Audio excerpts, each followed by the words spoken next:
你们有多久没有吃竹筒粽子啦？以前出去玩看到总会买，但现在疫情也出不去，那就只能自己从家里做了。300克白糯米要提前浸泡1个晚上，我还准备了100克的黑糯米，50克的红豆，这些都需要提前浸泡1晚上。黑糯米本身没有白糯米粘性那么强，所以需要2种掺在一起，再加一点红豆拌匀就可以了。白糯米直接放点红豆就行。我直接从网上买的竹筒，像这种劈开的一定要抹一点食用油，防止脱模的时候粘在上边。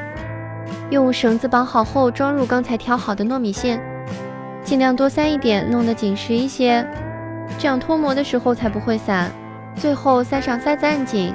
其实我觉得不劈开的竹筒粽子可能会比这种劈开的更好用。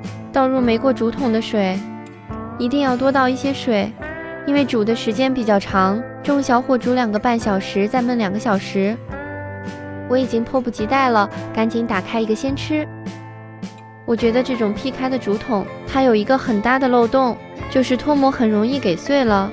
我觉得圆筒的那种顶出的应该会比这个好一些。最经典的吃法就是必须要蘸上厚厚的一层白砂糖，这才是从小吃到大的那种味道。